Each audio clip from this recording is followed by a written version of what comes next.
Alex, we ready? Austria, Gruner, dessert wine, Riesling, Wachau. Yes, let's go. Oh, God. What? Australia. Oh, Australia. Okay. Tonight, on the Online Wine Tasting Club, we learn about some of Australia's more terrifying wildlife.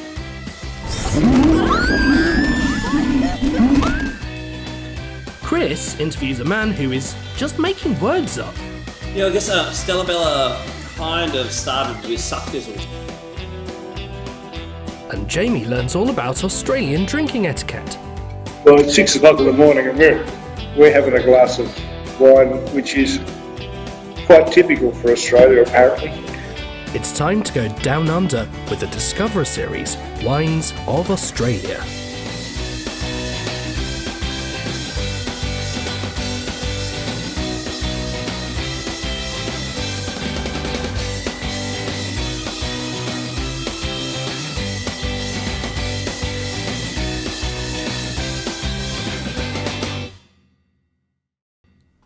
Well, good evening and welcome to our Discovery Series Wines of Australia, which I found out.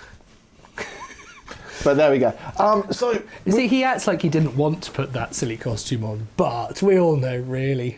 Different story. But anyway, Australia, one of my favourite places in the world. It was somewhere where I first got into wine when I'd started growing up as a sommelier. I got a little trip over there and got to tour around and do some bits and pieces. So there's some cool stuff today that, there's some places that I've been to, but it's really a tour of Australia. I think a lot of people go, Australia, it's big, it's Shiraz, and that's it. But there's so much more to it. So what we're trying to do is take a little bit of a tour, but it's very, very difficult to have a country that big and really give a showcase of everything that's there. It would be like let's do a European tasting. So what we're going to do today is we're going to dive into some videos kind of straight away. But what we're saying is if we get wine 1 and wine 2 in the glass straight away, because we're going to do a couple of these aromatic varieties, one from Brokenwood in the Hunter Valley, which is a very, very unique style of wine, and we'll talk a little bit more about it when we come back into the studio. And then we're doing a Viognier from a good friend of mine, Bob Berton in Riverina, who makes all sorts of cool wines. But rather than us talk too much, unless you've got anything to add... No, not really, no. Let's go to the first video and start drinking. That sounds good.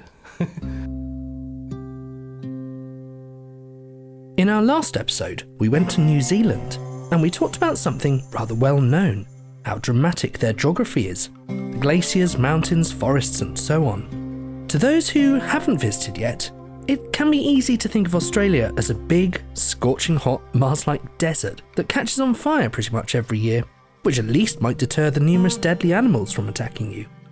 That of course is not fair. Well, not entirely at least. Let's start with big. That part's definitely true. It is simply huge. Conventional maps can be very misleading. Australia often looks squashed, so it appears to be quite a bit smaller than it actually is. If we move it on top of Europe, well, it covers practically the whole continent. Virtually all of Portugal and Spain, most of the British Isles, a big old chunk of Norway, even all the way over to Ukraine, Estonia and Latvia, and of course, all of the Central European countries in between. It's a similar story when you take it over to the US as well. But while large, it is not very heavily populated. The cities are beautiful, lively, metropolitan, and property is just as hard to find in Sydney as pretty much anywhere else.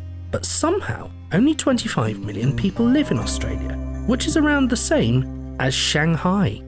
Now it is also true that when you look at what makes up most of the middle part of the country, the outback, it is also very hot, arid and orange. It's around the edges of the country that things start to get interesting. In fact, it can be really quite surprising. Did you know that the Australian Alps, where of course you can go skiing in August, actually get more snow than the Swiss Alps? Take that, Heidi. Aside from the outback and the Alps, there are rainforests, bubblegum pink lakes, gorges, waterfalls and ravines, the stunning Blue Mountains, and 37,000 miles of coastline with beaches and highlights such as the Great Ocean Road and the 12 Apostles, not to mention utterly singular ecosystems like the Great Barrier Reef. It's down on the southern coast in the more temperate zone, where the ocean has a stronger impact, that we find most of the 60-plus winemaking regions. But the nooks and crannies, river valleys, sites high up in the hills or down on the plains still provide the hugely varied climates capable of growing grapes as different as Shiraz and Riesling are. Just like the climates, the flora and fauna are unlike any other on Earth. More than 90% of the animal species native to Australia are only found here. And while some are terrifying, such as great white sharks, redback spiders and perhaps worst of all, drop bears, others are frankly adorable. Just look at this quokka, Struth. He definitely wants a glass of wine. When it comes to the trees, eucalyptus is a great flavour to try to hunt out in Australian wine, as the sap fills the air in the vineyards, bringing a unique, delicious, menthol-like ingredient to the mix. So there are plenty of reasons to get excited about this country. These days, Australia is renowned, at least in the sommelier world, for producing absolutely world-class wines. From hearty reds to fruity whites, delicious dessert and fortified wines. They are equally at home in the finest international restaurants through to your local corner shops. And it's that scale that lets it make both great value products with mass appeal and the kind of more niche craft wines that we're so into. Australia's history of winemaking traces back to its settlement in 1788. Governor Arthur Phillip brought vines with him on the First Fleet, and numerous vineyards were established in the area that is now Sydney. By the 1890s, the popular Hunter Valley, Barossa Valley and Yarra Valley had started to make wine. Until the 1950s, Australia mainly produced fortified wines, much like port or Madeira. These were popular as the additional alcohol protected the wine, making it better for storage or transport. But around this time, Australia also saw an influx of German and Italian immigrants, bringing the grapes that they love. They helped to expand the wine industry in the Barossa and Riverina regions, and many of their descendants still run family wineries today. In the 60s, Australia turned its focus to sweet and sparkling wines. In the latter part of the 60s, full-bodied reds started to become popular, with names such as Maurice O'Shea and Jack Mann blazing a trail. It was during this decade that Australia also developed what they call the wine cask or bag-in-a-box. This simple-sounding invention made wine a lot more accessible, as you didn't have to open and drink full bottles. It's now used all over the world, and while it gained success with cheaper wines, it protects any wine of any quality just as well as a bottle, and has huge environmental advantages. So many higher-end winemakers are finally starting to embrace the format, and it's losing its stigma.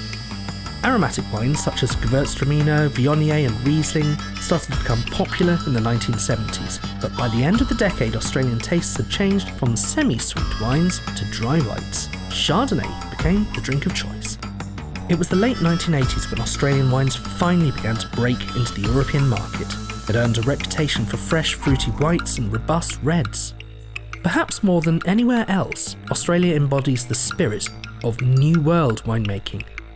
Aside from the subtle differences in soils and climates, New World was more of an attitude. It was experimentation, testing, developing and understanding, all while creating something new. As they couldn't rely on history and the attitude that if you don't like it, you're the one at fault, like some regions, they had to be cheaper, better, or preferably both. They set out to do exactly this, to give the customers something that made them happy. While the French were bound by rules, very strict for each appellation, the New World was not.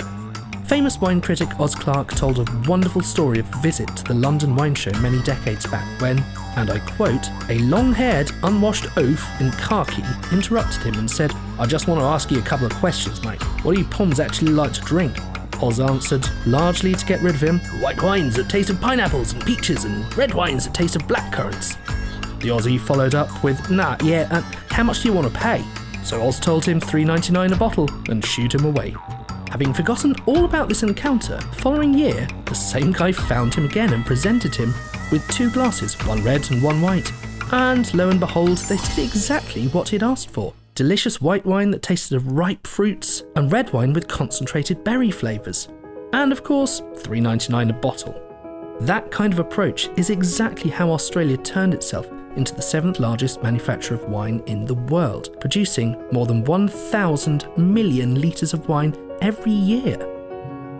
Now, many people think Australia still only make this entry-level quaffable style of wine that may or may not have a kangaroo on the label. Just like New Zealand in our last episode, Most of this arrives in bulk containers to save on shipping costs. But saying that Australia only makes Shiraz would be like saying Europe only makes Chardonnay. If you've been lucky enough to head down to Australia, you will have noticed that the wine you got served was much, much better than we typically see here.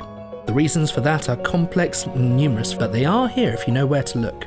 Nowadays, Australia has an increasing focus on quality and sustainability. Their high-end wines have been hugely successful in China, and they can now do super premium as well as anywhere on the planet. And that's why wines such as Penfolds Grange Shiraz can sell for more than £1,000 a bottle. Not bad for Aussie Shiraz. So clearly we've got some exploring to do, and on this episode of the Online Wine Tasting Club, we're going to take a tour around this amazing wine country. Tonight we will visit 5 different regions with the typical range of climates, wine styles and winemaking techniques. We start in the Hunter Valley about an hour north of Sydney, where Semillon is made in a style like no other wine in the world. After the Hunter Valley, we head to the plains of Riverina, home to some of Australia's biggest producers like Yellowtail and De Bortoli, but where you can still find some hidden gems. Next, we head to Margaret River, all the way over in the very southwestern corner of the country, an area Jamie will repeatedly tell you is one of his favourite places on the planet. This coastal region is around 50 years old and makes some absolutely unique, game-changing Chardonnay. After this, we head back east to the beautiful state of Victoria, hosting regions such as the Mornington Peninsula. This has been called the Napa Valley of Australia and is a bit of a millionaire's playground. But there's also regions like Heathcote and of course the Yarra Valley. Finally, we head to Langhorne Creek at the southern tip of the Adelaide Superzone, surrounded by some of the most famous regions such as the McLaren Vale and the Adelaide Hills. Here we'll get a chance to taste what Australian Shiraz can really be all about. But first, let's check out wines 1 and 2. 1 is a Semillon made by Brokenwood in Hunter Valley, and 2 is a Viognier from Berton Vineyards in Riverina.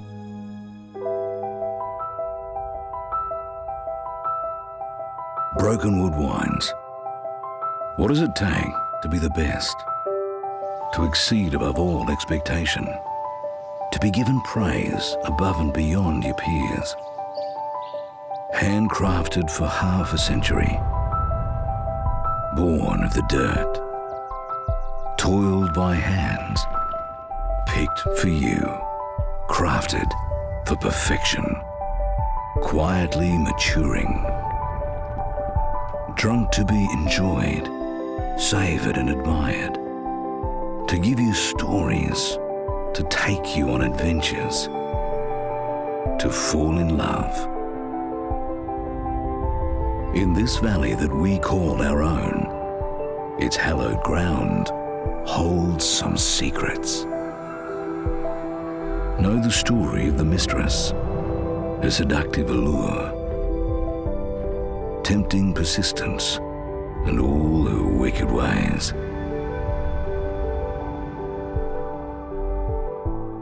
Know the story of the cricket pitch, where dreams were to be born and skills refined.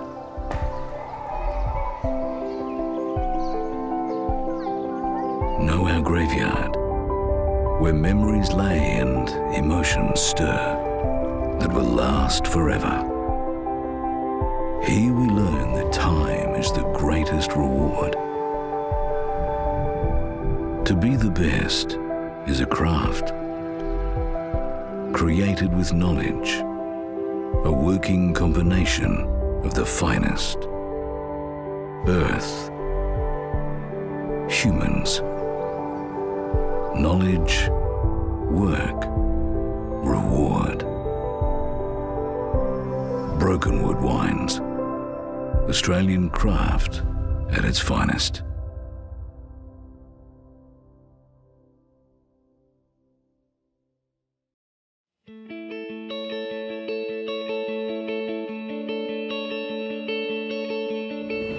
Well, the original story, when we started, Cherie and I, it was, when you turn 40 and you've got to make something really different happen in your life.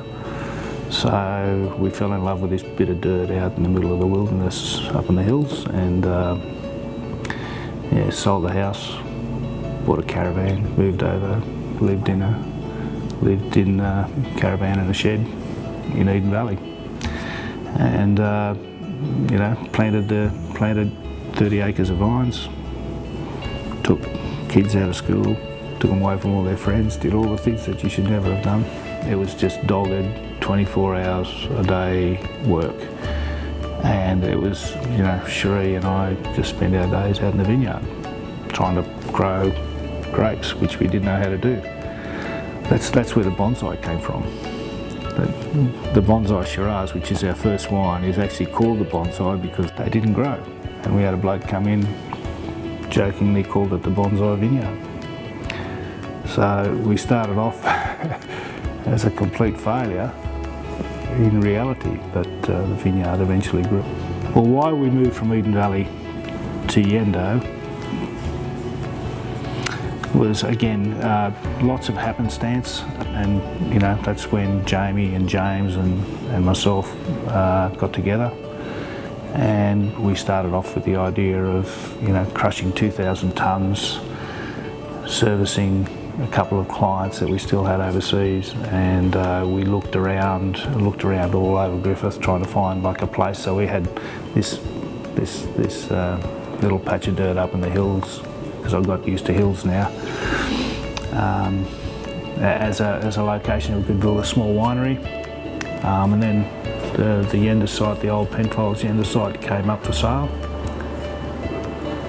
and we thought, okay, we should ask them how much they want for it, and the price was at a price we could afford. So instead of 2,000 tonne, we ended up with a 20,000 tonne winery, and the rest is history. So we've basically had the facility to become quite big, and we've sort of grown into it. But again, there was no 20-year business plan that said we were going to be where we are now, that's for sure.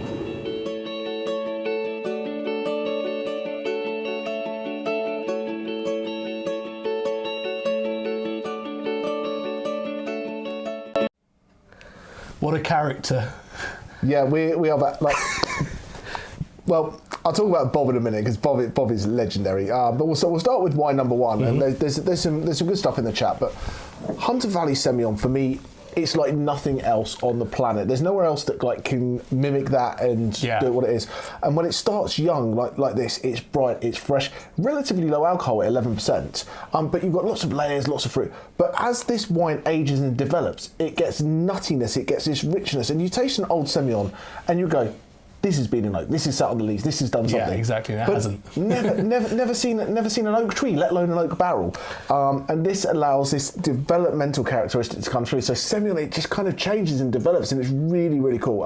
So the other place that it grows, obviously, it grows in lots of places now, but the other place that it's really at home was Bordeaux, wasn't it? So your Bordeaux whites were quite often, particularly the dessert wines, your Sauternes and things like that. And this is nothing like those at all. It's not quite totally different. Well, not quite as sweet as the dessert ones, but even flavour profile wise. But completely different style. And Brokenwood are absolutely fantastic. They make this great wine. They've got some really, really cult wines as well. They've got a single vineyard called their Graveyard Shiraz, and that's a couple £100 a bottle. So delicious when you get to. But they make it across the range. Semillon, it's not a cheap bottle of wine, but I'm not going to chuck any prices up yet because we're not quite there. But really cool, family owned, great story. And the Hunter is just this little hidden gem in Australia because, not a lot, it's close to Sydney and people, but it's just about far enough away that it's not like a day trip. When we talk about Yarra later, Yarra from Melbourne, you just I've pop done that over. Trip, So that's the Brokenwood Semillon. I think it's out of the two wines, the more serious wine. Yeah, it's very classy. You probably want to have a little bit of food with it. More, you want to put some tasting notes down and go, oh, this got this, it's got that, it's got the other. But the Bob's Viognier, wine, that's just delicious. I really like it. Bob Berton, who I interviewed for this about a week ago. Yeah. So where was that? Where has that interview ended up now? That interview has ended up on my laptop. It's really good, and we're doing it a little bit for this, and then we're doing the Adelaide Super Zone next week, and he makes a Coonawarra cab. But it just ended up, I've met Bob a couple of times at a couple of different tastings, and it ended up more as a bit of a a chit chat about life. So we'll put the interview up on the website because it's worth having a watch if you have an interest. But what's really cool about these guys is they started the mid 2000s and they were based in the Eden Valley. So if you see where they're based from, you might go, oh, that says Eden Valley, and the thing you said is Riverina. Exactly. Two vastly different places. But they started. And then you see this huge winery, which is only medium size, if you believe Bob. But exactly. Yeah. So they started in the Eden Valley in '98 and made about 300 cases of wine, and now they're in Yenda, and they make about 1.4 million cases. So they've grown a little bit. But what you got in Riverina, and I think it's really, really important that not all mass-produced wines are bad. No. There's some very, very good ones. There are also some very poor commodity ones. No names mentioned. But no, each wine has its place, and Bob makes 63 different wines, and he makes a really good Shiraz that you can find in Co-op, for £7, and it's drinkable, quaffable, delicious. And it takes a lot of skill to make a wine like that. To have the skill to bring together all of these things and to actually do it on the cheap and keep your costs down that low and to do it in bulk. He doesn't get to do all of the cool things that we love to do in the winemaking world. But yet he does do that because he also in that 63 makes smaller batches. Yeah, he makes a wine from a grape called Aranel, which I'd never heard of until I tasted it with him, and I'm like, that's cool. And he's like, does it get imported? No. He's like, well, if you like it, on my next shipment, I'll send you a couple of cases. Yeah, good lad. Thanks, Bob. But a useless interview. But he's a lot of fun. He's great people, makes great wine. He just wants people to enjoy stuff, and I think that's what it is. And the other thing that's important to say is that one of the reasons why you are having this 6 a.m. drinking session, it is harvest time. It is vintage in Australia at the moment, and so these guys will be going out into the vineyards all across huge regions. Like to put together 1.1 million cases of wine, you have a lot of vineyards. And he works with a lot of farmers, doesn't he? Yeah, absolutely. That bring in different things, and then he acts as the sort of supervisor, and then of course makes it into the wine. But yeah, it's going to be a hell of a day for him, especially after he'd been drinking with you. Drinking with me at 6 a.m. in the morning. But, obviously, we kept it. I hope he's not driving the tractor anymore. That's all I can say. What can you say? Yeah. What can you say? So two really, really different wines. There's some great comments in the chat about tasting notes and what you like and things like that. For me, the Semillon, I think someone started too early and was having scallops with the Semillon before we'd even logged on. Good. So fair play with that. And that's that kind of wine. It's seafood. The Viognier, I'd say less of a food wine, more of a sit outside in the garden. And I'm just looking at his food tasting pairings. He says fish and chips. That's what he would have with that, which is a fairly decent little thing. He knows his Brits. But I think the last thing we have to say before we move on, because I know we're overly chatting, is overrunning. Bob will not sell you a bottle of wine he's not happy with. No. So if the Viognier is crap, there'll be no Viognier that year. He was telling me he's tried to make a Barbera. This is his 4th attempt. So far he's 0 for 3, so there's been no Berton Barbera as of yet. And he's not going to send something out just because he's made it, which is really good. If he's not happy with the wine and he doesn't want to drink the wine, he's not going to. And that's what having that co-op wine lets you do. It lets you say, I've only made a small amount of this. It's not up to my standards. I'm not going to do it. Whereas if that's all you're making, you've got to sell it. So I think continue drinking 1 and 2 if you've got them. If you don't got them, we're going to do the wine news, and then we're going to wine number 3. So you can wander into wine 3 if you need to. But the wine news, we were umming and ahhing about what we're going to do in the wine news, and we usually have some fun little bits and go, we can force this in here. But really, really sad news in the wine world this week. An absolute icon, an absolute...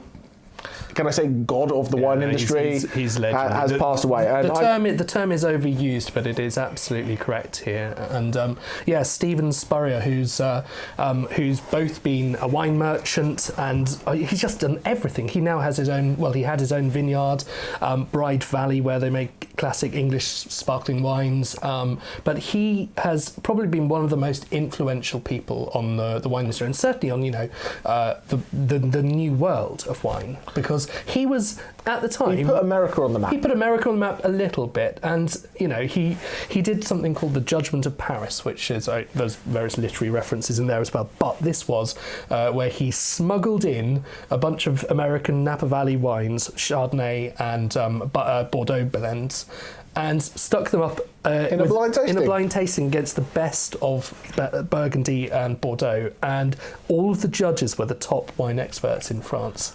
And only one journalist turned up because everyone was like, what is the point in covering this? Because there's no point covering this. And the American wines won. But that's a story for another time, I feel. He is more than just a legend. He was a thoroughly lovely bloke and absolutely dapper. You know, he was one of those people who would turn up to every single wine event immaculately dressed and in his tweed. Not like us. Not so hard. Speak for yourself. You know, he would not have been seen dead wearing this kind of thing. But yeah, no, a very sad loss to the wine world, and yeah, absolutely. But when you've got a really, really good wine, people like to counterfeit. They do. Penfolds have been struggling with that. Penfolds have been struggling with that. You know, there's been. If you've seen the Sour Grapes movie with Rudy, he was forging hundreds of thousands, if not millions of dollars worth of wine. So you know, there's only so many things you can forge. But when you've got someone in your team who's got an association with such a great wine. What's being well, you will guess because you've put the picture up already. Oh no, there it is. There is forged yellowtail, fake yellowtail on the street. So you got to watch out. You know, some say that you can detect it by when you taste the wine. It tastes actually a little bit like wine. I'm being harsh. No, what Yellowtail do is brilliant, and there's an absolute place, and we are taking the mickey. But yes, fake Yellowtail of all the things to pick, the one that sells for £6 in the supermarket. It's amazing. What must you be doing to be able to drop that price lower than that and still have a quaffable, drinkable wine? You know, I understand why. Oh, I'll try and fake. You know. A Penfolds, or I try and fake a Grand Cru Burgundy. Like that's like someone going around sending out fake Ford KAs. Yes, made from Ferraris. Exactly. Yeah. Why would you do that? Money, of course. I suspect they might not be paying duty on it. But anyway, that was that. But our last thing to mention, with our packaging and our new packaging, we try and be a little bit eco-friendly with our packaging. Because the lightweight of our packs is obviously a really big carbon saving. That's important. So looking after the environment's important. It is. And Australia thinks so the same. They do. So they've got a little video advice. With some helpful advice to people about how to help save the environment.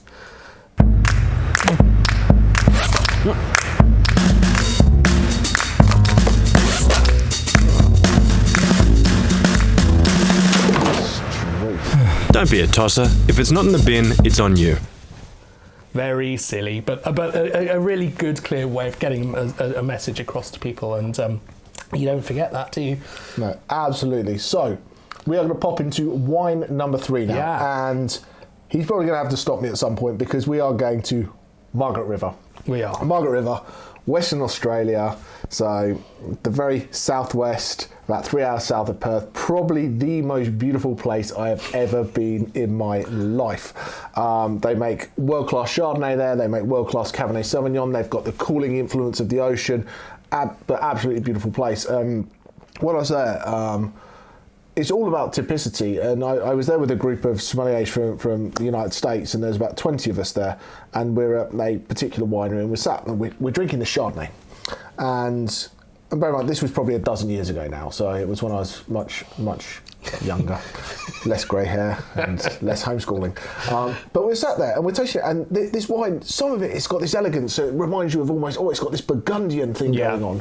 And then at the other end, they use some oak on it, so it's got this richness, this roundness that reminds you a little bit of these like great Napa Valley cabs. And we talked to a winemaker, and she stopped us and she said, you know, it is absolutely amazing to be, you know, even in the same boat as these world-class wineries that have years and years of history, this, that, the other. But what she said she wants is in 10, 15, 20 years' time, someone picks up a glass of Chardonnay from Margaret River and it tastes of Margaret River Chardonnay, and that's what they call. And it's a little bit geeky, and then I'm going to stop because Chris has a wonderful interview with the guys at Stella Bella. Caroline's been lusting after. They bought a particular clone of Chardonnay over to Western Australia from UC Davis in California called the Gingin clone. And the whole idea with that was to see if Chardonnay could grow and survive. It was a cheap, easygoing, wasn't meant to do anything clone, and it was really to go, is it disease resistant? Can you do this? Can you do whatever? It was like the structure rather than actually growing grapes. But it just took off and made this great wine. People loved it, and it's become the standard Chardonnay clone for that. And the other, so clones, it's like a version. It's like, you know, we can be talking about a rose, and this one's slightly different to that one, but they're all still roses. But these particular clones would be something like a Burgundy clone of Chardonnay or a Champagne clone of Chardonnay, and then some of them have numbers and some of them have names, but yeah, it's just a version of it. If you have 7 hours of your life to lose, call Alex, ask him about clones. He'll do that. Let's not do that here in the chat. We'll never get back. That would start the clone wars. Oh, on that note, can we do a video for wine number 3, please? We absolutely can. Hi, Luke. Hey, how are you? Not too bad. How are you doing? Well, thanks. Was it always the plan to get into wine, or? I was born in South Australia, so in Adelaide, and parents sort of lived, you know, my earliest years of my life up till I was about 2 or 3 in the Clare Valley. So they developed friends around there, and Dad sort of worked at a school called Ebenezer. He was a principal there, and it had a vineyard on the property, and all the locals were from the Barossa Valley, and did all that sort of stuff, and sort of came in and looked after the vines, and he always loved it. So yeah, I didn't really know what I was going to do from a career point of view, and just thought I'd do a bit of work experience at Taylor's in the Clare Valley just for a week, and got out in the vineyard and loved it. Apart from, I had one day, you know, picking up some irrigation pipe with a brown snake in the middle of it. That was the greatest scenario I ever had, but still remember that at least. And following on from that, obviously the degree in Adelaide is something that's quite, you know, well regarded nationally and internationally. So moved on to doing that, and did my viticulture degree, then winemaking degree after that, and worked as a viticulturist for a period of time, and changed over to winemaking, you know, basically at Stella Bella. Okay. Yeah, I guess Stella Bella kind of started with Suckfizzle. So Suckfizzle, the most southern vineyard in Margaret River, down in Augusta. Basically, it's, you know, from where the vineyard is, it's next stop Antarctica, you know, right on the ocean, and, you know, it gets battered with salty winds and that sort of thing. It's it started there. It's a 7-hectare vineyard, and then Stella Bella, which started in 1997, and Stella Bella started in 2001. And it was a group of families joining together, and that's where our Luminosa vineyard came on stream. So one of the families sort of amalgamated, and basically where the Sangiovese, the Pink Moscato, and started from there, and gradually kind of expanded. So purchased the winery in Carradale in 2007, and you know, gradually acquired vineyards. So we've now got 60 hectares of vineyard, and it's spread across 5 sites, which has its challenges because obviously not all of them are that big, and you can't have a tractor at every vineyard, else you'd you know, be wasting a lot of money. Oh, unless you have a lot of money, of course. But so we're transporting things around. But I guess the real strength of that is a lot of great vineyard with different aromas and flavours, which I think is the real hallmark of what we're doing now with Stella Bella. We really, after 13 years, you really understand the vineyards. You understand the characteristics, and we just, you know, there's a lot of people who don't know Margaret is quite a big region. So it's 100 kilometres north to south, and, you know, pretty close to 30 kilometres from the ocean on the west to the boundary on the east. And there's so many different microclimates through there. And down in Augusta, you know, on any given day, you know, when the maximum temperature in the centre of Margaret River, which is about 40 kilometres away, is, you know, say it's 30 degrees, it'll be 6 degrees cooler in Augusta. So really trying to express more and more that we're a southern Margaret River producer, and express that within each wine that we make. And that's really much, very much been the direction since I took over as chief winemaker in 2014, is to really hone in on those vineyards and those individual personalities that those vineyards have, and how everything comes together. I mean, everything at Stella Bella was always kept separate. So we kept, you know, small little batches separate. And one year I thought, oh, you know, I know that, you know, basically our Rosebrook vineyard, I know that produces really sort of mineral, limey kind of wines. They're not very expressive when you put oak in them. So how about we just go all old oak? Let's go solids, totally wild ferment, pick it earlier, keep that acid, really fresh point and crunchy and see where the wine ends up. And it came out in this beautiful sort of oyster shell, mineral, delicious wine. I thought, that's just that's a wine on its own. And, with the support of the rest of the team, we thought, let's do it. Let's no finding, no filtration. If it's a bit cloudy, whatever, it doesn't matter. Let's get into it. And we put it into bottle and it was delicious. And we all liked it, for a couple of reasons. It was different to what we were doing, but it also, from a food perspective, was a lot better. Like oak Chardonnays have a real sort of certain genre of food from my point of view you can put them with, whereas with these limey mineral, no oak, but really complex, but sort of fresh as well and evolving in the glass. Otro Chardonnay could go with totally different food at the same time. So, more fresh seafood, ceviche, that sort of stuff. Whereas, you put oak with that, it doesn't really work too well. You go back to a bit more of the classics for me, which is pork and, lots of mushroom, earthy kind of things work. So, that's sort of how, how it really came about and the excitement that came from it. So what would you say the sort of future holds for Stella Bella and, for yourself and your projects and things like that?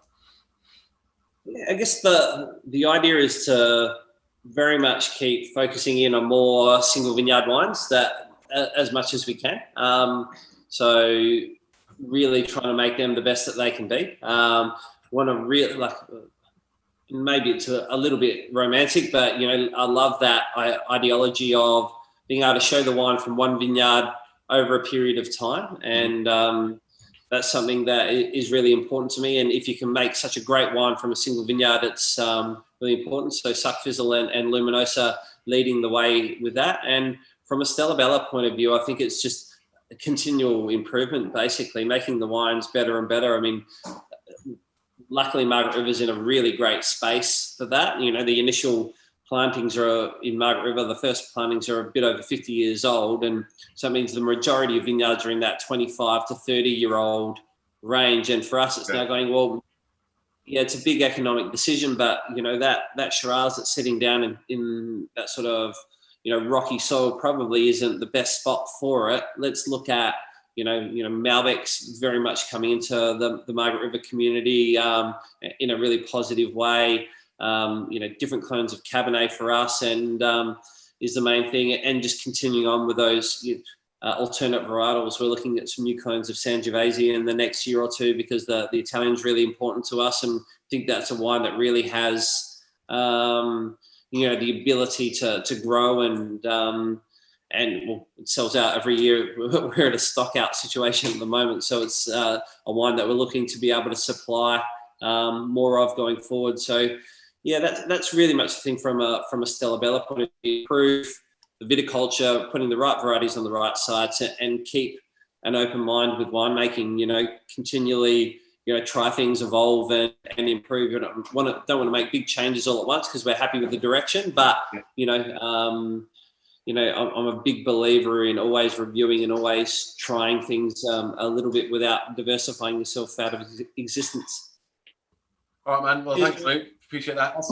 Cool. Yeah, you too. Take care. Yeah. Have a good evening. Cheers. Bye. Transition.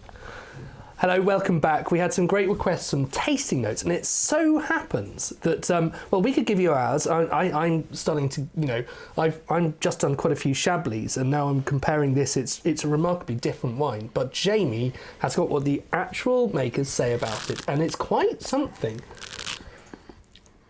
Otro Vino Chardonnay, 2017. Elegant, textural, and a bit wild. 100% wild fermented in old oak, with no fining and minimal filtration. Focused fruit is bound by texture and stimulates the palate. Aromas of bath salts, lanolin, and green mango are backed up by the Mendoza clone punch. Chalky textures and an all-natural acid creates tension to drive the palate. Sexy Margaret River Chardonnay by Stella Bella. Very nice. There was a brilliant tasting note that went around the internet this week of someone who'd written this quite extraordinary review of a Krug champagne, and they described these Wagnerian crescendos and pitter patter of feet down an alleyway, and you can go very, very whimsical if you want with these. But generally speaking, if you were just to talk about Chardonnay and its tasting notes, you've got your citrus fruits, haven't you? You'll have green fruits. You'll have some hints from the oak, a little bit of vanilla. You'll have a sort of the buttery taste, which you'll get from the lactic acid, which has come from malic acid that gets converted by a bacteria. And if you don't get any of these weird malic lactic things he's talking about, ignore him. Ignore me. That's fine. Or agree with him. Don't ignore me though. I'm lovely. But it's nice. It's got it does have a distinct place in the world. It's not your oak-rich classic Aussie. Chardonnay, and it's not a Napa one. But you can tell that just by looking at the colour. It's not gold. It's not this deep dark yellow. But it's definitely got some texture. It's definitely got some richness about it, and I think it's very, very well balanced. We are working on, because we've had some requests for more tasting notes, and we sit on the fence with these things, because sometimes I feel if you give everyone the tasting notes, you lead them into what they should taste, because people go, I taste something, and then I go, peaches, and everyone goes, yeah, peaches. So we try. You could be making it up, couldn't you? No, I'm a very honest young gentleman. But wow, Drew Fonza. Sorry. But I think the thing is, we can definitely give more tasting notes. We're looking on a new format to maybe try and get a little tasting booklet that comes in with the tasting notes. So there's some more stuff in there that you can pick and choose. And we're also looking for some more interactive things where you can sort of join in and say what you're tasting about, and we can get a feeling of what people are all saying about this. And I think that would be really great fun. But it does unfortunately mean more technology, which is just scaring the pants off me at the moment. But there we are. We do very good with wine. We do less so with technology. So my apologies for technology, but we're going to stop talking about that because nobody needs to know. We should probably, I don't know. I was going to say we should probably have some reds, but we could have. How's everyone feeling? Do they want to move on to the reds? Do we move on to some reds? Well, we're a bit behind on YouTube, so. I see. Of course, there's a little bit of a delay. Touch of a lag. Anyway, so what we'll do is, I should probably ask my question. Yeah. Question of the day of days of a question. So, don't worry too much about this. We don't. We'd normally have the thing pops up and ask you what it is, but it's not for a prize. It's just for fun. So it's just for fun. But put it in the chat. Then I'm going to ask Caroline. We do also have a Google form if anyone's feeling particularly fancy. But more I appreciate technology. Some of you might be on iPads and whatnot, so that might not work. But Caroline's going to send the link over. So do feel free to tap that in. So as the link comes in, I should probably ask the question. So, Australia, famous for beaches, lots of beaches, a few beaches, some beaches. But if you wanted to go to all of the beaches, and you wanted to drink a bottle of wine on each and every one of those beaches, how many 6-pack cases of wine would you need to be able to drink a bottle of wine on every beach in Australia? That's a good question. I'll give you a clue. It's more than 3. It's more than 3. And it's less than 1 billion. What? But anyway, while this answer comes in and everyone gets a little chance to jump in and throw their numbers in, we should probably talk a little bit about our reds and the challenge that Caroline set us. Australia is, I think, renowned for being a hot place. Lots of warm climate, lots of big, massive, juicy Shiraz, lots of big cabs, lots of things that 15, 16, 17, 18% alcohol, these big wines that people, the Penfolds of the world, the Molly Dukas of the world, and these big 100-point scoring massive wines. So we thought we'd put loads of them on today, but Caroline said, no, you cannot do that. You will not do that. You need to show what Australia can do outside of the usual. We said, can we do yellowtail? She said, no, outside of the usual. So what we had to do was a couple of cool climate wines. So that was really what it is. Get to a different region, find something that's delicious, cool climate, interesting and fun. And I jumped on the bandwagon first because Taylor loves Pinot Noir, so I thought, What? I'd pick something like a No, I don't. Pinot Noir. But if we get wines number 4 and 5 into the glass, we could probably have a little video and see all about it. For this challenge, I'm off to the Yarra Valley. Lying just north of the state capital Melbourne, the valley is Victoria's most popular wine destination. Wine tourism is a hugely important industry here, with visitors coming from all over the country and even the entire world to discover why Yarra Valley wines are held in such high regard. In response, the local wineries have established some of Australia's most glamorous cellar doors and restaurants. Yarra is located in the Port Phillip wine zone, famous for making world-class cool climate wines, with a quarter of its production being Chardonnay and almost a third Pinot Noir. The climate here is amongst the coolest of any Australian wine region. I remember travelling overnight from Adelaide where it was warm, shorts and t-shirt kind of weather, to needing a coat and a set of jeans the next morning when we arrived in the Yarra Valley. This is partly due to the elevation, which reaches almost 500 metres, but mostly due to the hilly topography which creates shadows, shelter and heat sinks.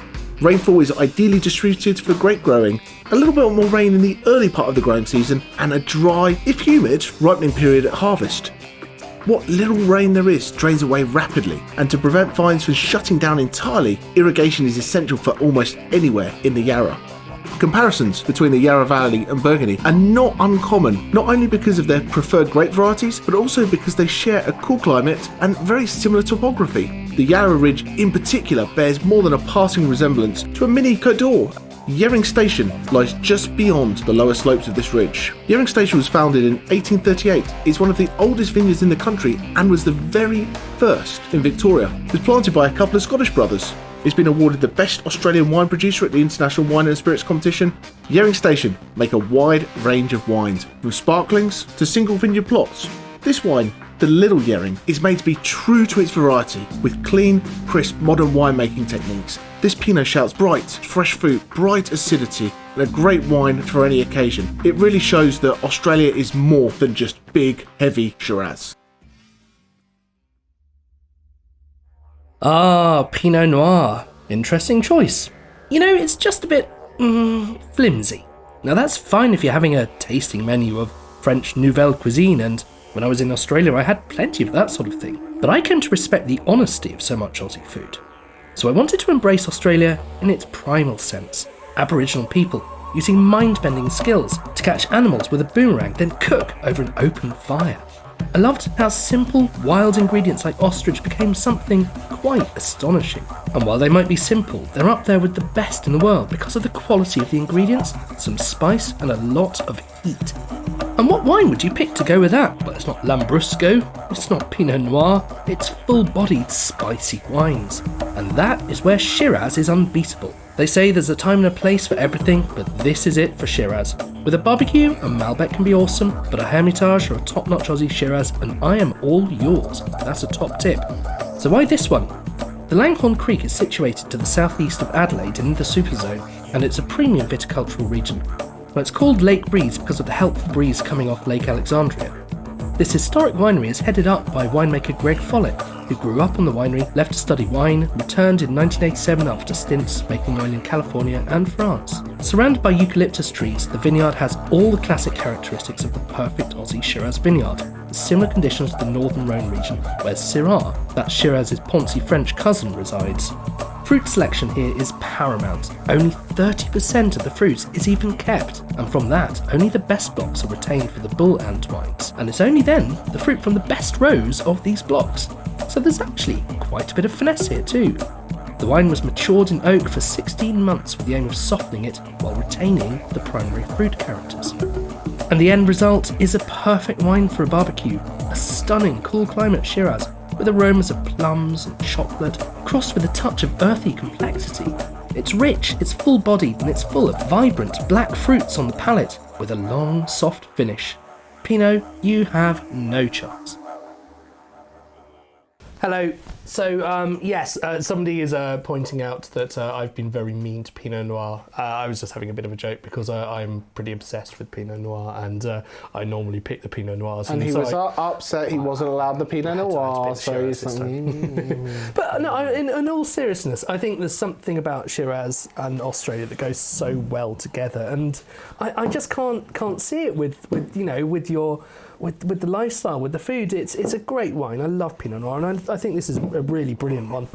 It's impressive. But if you're going Australia, it's got to be Shiraz. Okay. Well, what do you guys think? We got some strong preferences. These are two wildly different wines that we've come up with here. Absolutely. And my feeling is the reason that I went Pinot Noir is just to showcase that it can be different. It doesn't have to be big, over the top, high alcohol, massive wine to be Australian. And I say it on every tasting, like especially Australia, because I have a slight obsession from having gone there. That saying that Australia makes Shiraz is like saying Europe makes Chardonnay. There's so many different places, and even in sub-regions, you go to Adelaide and you've got like cool pockets where they make Riesling. You've got warm pockets where they, There's some of the best Riesling in the world, in my view. Yeah, absolutely. But I just think this showcases what Australia can do. That's a little bit different. I think there's a lot of people out there that if you said Australian Pinot Noir, they'd look at you like, what is wrong with you? Why would you do this? So it's a very fruit-forward style, which is quite New Worldy, isn't it? Like traditionally your Old World's more earthy and absolutely. And so this is Yering Station. This is their little Yering. That's sweet. And this is. And I hate using the term entry level of a wine of this quality because it's their entry level wine, but it's not an entry level wine, if that makes sense. So they do sparklings, they do single vineyard plots, they do things like that. And this is kind of like their younger vines, and it's no oak, so it's just a light, fresh, clean Pinot Noir, designed to be drunk. If you look at you look at their website, you look at their tasting room, it's this big glass fronted it's beautiful thing. Absolutely you sit beautiful. inside, you're looking out over the vineyards, and you're like, I would like to have just a very slightly chilled light red wine, and absolutely beautiful. You made the comment that it's actually, I think I cut it because I'm running out of time, but you made the comment that it's a little bit like Napa Valley, and absolutely it is. Absolutely. It's a beautiful place to go. So just a question, chaps, on wine number 4. Somebody's saying they get a lot of sort of dried fruit, raisiny characteristics. Does that mean their sample's off, or is that something that can come through in this style? That comes through in intensity, doesn't it? So what you have, and if you talk to a winemaker here, Australia sometimes live a little bit high on what's called extraction, which is pulling as much flavour and as much colour out of the grape as they possibly can. This for Pinot Noir. It's rather dark. So when you pull all those flavours out, you get your primary fruits, so you get those bright kind of things, but you also get some of those dried fruits. You get those kind of potpourri-esque kind of things, these slightly raisinated, deep flavours.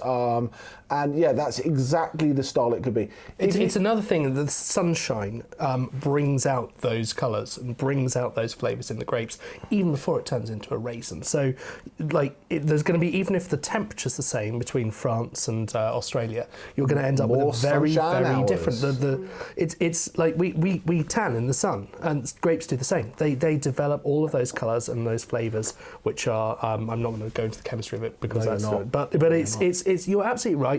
It does have that concentration of flavour which you don't normally get from many Pinot Noirs. So if I don't want raisiny flavours, do I need to go around with a little bit of SPF 50 on my grapes? Do you know what? He thinks he's being fancy, but people are actually looking at that in the vineyard. Basically, suntan lotion for a vine. What the heck? But yes, that's actually more about trying to stop the sugars developing quite so early. But I think that's a really nice wine. I think it's very good. But it's not Australia. You've got to go for a Shiraz. So why yours then? Why yours? Why mine? So I think we've got to bear in mind before you say why yours. There's not a right or wrong answer. No, there isn't. Because they are both opposite ends delicious. of the spectrum. Yeah, and you can't have more. This, perhaps more than any pairing of wine, is going to come down to your personal preferences. If you're a big Malbec lover, you're probably going to go for this sort of one. Or, and if you are, or which presenter you like more. well, yeah, or who's got the best shirt on? I don't have a shirt on. Exactly. Oh, your point. You did earlier. Anyway, we're digressing. Yeah, and a hat. But this has also got that same intensity of fruit, but like turned up to 11. And it's just a really cracking wine. I think I said I was getting chocolatey notes, and they really do, and that comes from a bit of the oak regime. They spend 16 months in barrel, and that, for a wine at this price, it's actually expensive. You have to build a winery that's capable of holding all of those barrels and aging it for that long. You need to top it up every few weeks to stop the level. The wine seeps into the oak and leaves a gap at the top, which you could get bugs getting into, and you don't want a wine with coronavirus or anything else like that. Worse. But it's I think this has got a lot of subtlety for an Aussie Shiraz, doesn't it? No, absolutely, and it's a big, bold wine by any stretch of the imagination. But in the scheme, it's got of complexity, Aussie, though. But in the scheme of Aussie Shiraz, it's Yeah, very elegant. There's so many layers This is the going on line here. of what wines on this sliding scale.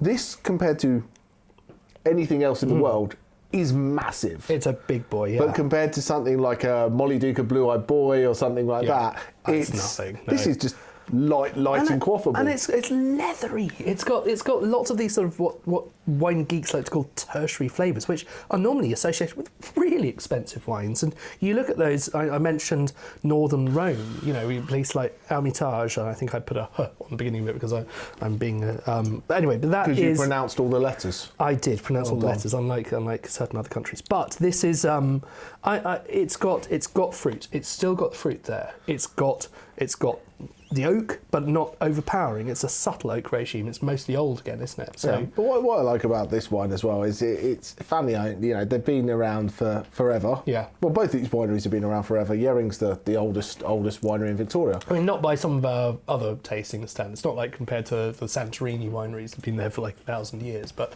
Santorini's not in Australia. Yeah. No, Aussie terms, this Geography is the very beginning, the nascence of a brand new industry finding its own thing. And yeah, they did some sherries and fortified wines, not actual sherry. You can't call it that anymore. But who didn't? But yeah, who did? But and that was the thing that they did. But the winemaker goes off 1987, spends a few years learning his trade, doing all the viticulture and enology degrees. That's growing grapes and making wine. Bit of winemaking. Comes back, and he's been there at his family place, and it's a cool place to go and visit. They've got this beautiful deck out. You've got eucalyptus trees, red gum trees all around the vineyards, and that does give it. And I've got to be honest, I would love to put my hand up and go, yes, I'm getting eucalyptus flavours into this. If it's there, it's too subtle for me. But if there's someone else who's picking up menthol, mint, eucalyptus flavours in that, then thumbs up to you guys. You've got a good nose on you. Eucalyptus, wecalyptus. Shut up! Come on, concentrate, Smith. Sorry. Back in the game. So really, two different wines. And yeah, does anyone have any preferences? What they prefer? And I think what's important, I think these two wines sit with two very different occasions. It's like there would be a different reason to drink either of these wines. It's like if you're having a big roast kind of thing, a barbecue, that kind of thing. If you're looking something a little bit lighter, like nouveau cuisine or all that kind of stuff, you might want to have something a little bit like that. This for the sunshine, chill it a little bit. I think it's great. This would I? I say would I? You would. I would. I usually say, would I sit and drink 3 or 4 glasses of this? Probably not, because you need some food with it, but it's me, so yes, I would probably drink 3 or 4 glasses of it. But I'm more likely to drink 3 or 4 glasses of this than 3 or 4 glasses of that, because this has got a bit rich, a bit more tannin, a bit more chewy, that you want to have some food with it.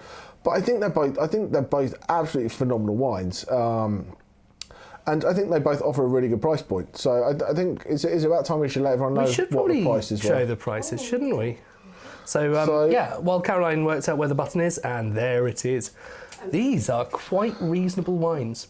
Absolutely. And, you know, you're interested. You looked at it, you know, the Brokenwood, just because it's unique, commands a bit of a higher price. But all of these are in a very drinkable, reasonable range, which I think is absolutely great. Especially the Berton and these two reds, you know, that's...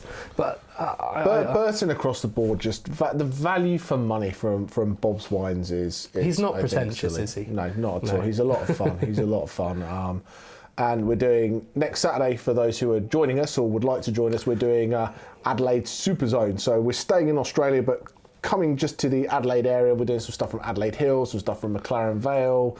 What else have we got going on? Coonawarra. Oh yeah, we've got some Coonawarra Cab. We've got we've got some Riesling, haven't we? We've got some Riesling. Yeah, we have the Dead Arm Shiraz from D'Arenberg, which was don't tell everyone that. It was the wine of the year at the London Wine Competition last year, as well as many other awards it's won over the time. But that's we'll sell too many. I might have tried that. I might have snuck myself a little sample before it went into the machine, Robo Jamie, to be put into pouches.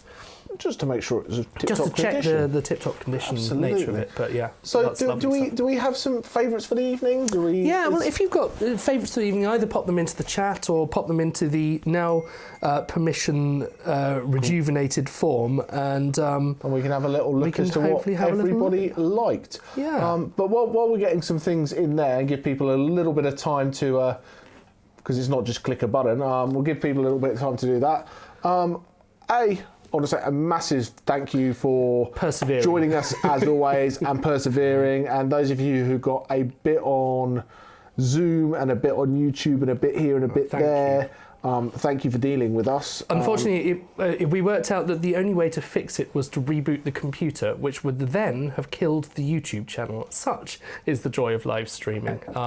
We think that nobody needs to know. They don't need to know that. But no one needs to know our problems. But we will be back and we will get better and we will. And I think fix we might be paying for a better. We might. So we are. Hey, I've got to say, we are 6 months old. We are 6 months old. So thank you very much. God. So. Any of you out there who joined us from the very, very beginning and bought that 6 month prepaid subscription, we love you all dearly, but don't forget to give us a shout, because we didn't want you to not get any wine next month. Well, we'll give you a shout. We'll give you a shout as well to remind you, but that's there. What have we got going on? We've got Adelaide Super Zone next weekend. Yeah, that's going to be amazing. It's going to be a lot of fun. And then next month we're doing Wines of Chile for Discoverer for those who are joining us. And with a man who plays a guitar. And a brand ambassador potentially from Vino Square. We're going to do deserts, glaciers, mountains, coast. This is almost an adventurous one, but we just got too excited. Exactly. So we're doing that, and then we're going to do Eastern Europe, and then when we go and be nice to Eastern Europe, because there are some really cool wines, and we're having a lot of fun going around country after country after country, and each country's got a really cool story. So that's going to be great. We've got another brilliant Moldovan lady who's going to be coming in and joining us for that one, and so it's all good. That's going to be great. Then in May, we think just dealing with vintage and people coming out, but we will probably do South Africa for our Discoverers level, and then we're going to do, if we can work it all out, a dinner party competition. We're going to try and work with some people to create a menu that you can get the ingredients and design at home, and 3 of the wines will be Alex's choices, so he will have chosen the wines to go bang, bang, bang with the 3 courses, and I will choose 3 wines, so it will be a dinner party competition. I've forgotten we'd agreed that. So there we go. That's going to be super cool. So that's going to be fun, and we might cook along.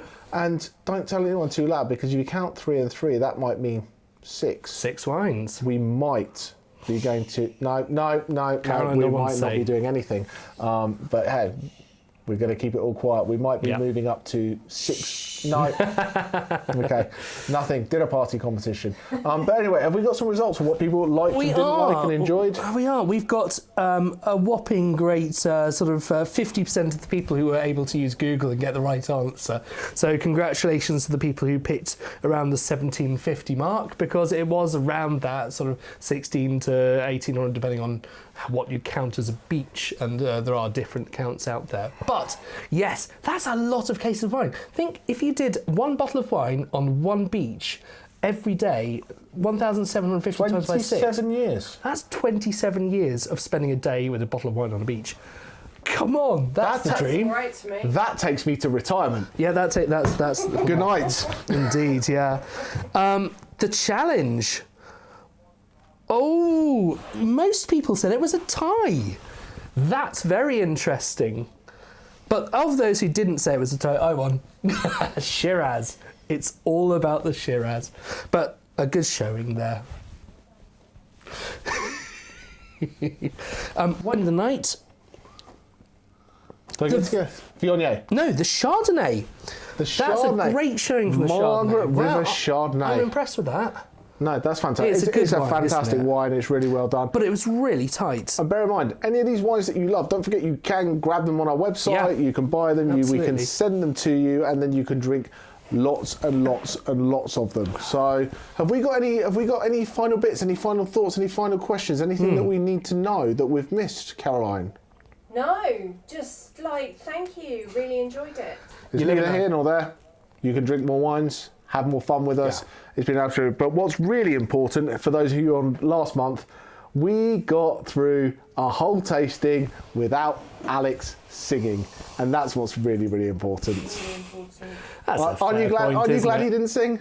Yes. Oh, well. He came back because he promised not to. I did promise. If that's it, you want to do it? Well, you want to say it? Have a wonderful night, everybody. Thank you for bearing with us. Take care, and we hope to see you next time. Bye-bye from all of us. Roll credits. Shiraz. Everybody needs good Shiraz. Just a goon bag in the evening helps to make a better day.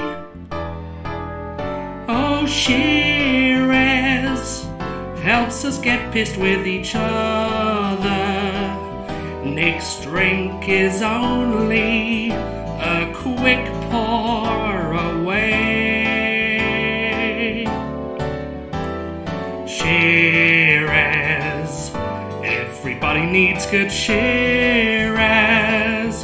with some nice Cabernet Sauvignon. You can find the perfect blend. Shiraz, therefore when you're stuck in lockdown, that's when good Shiraz becomes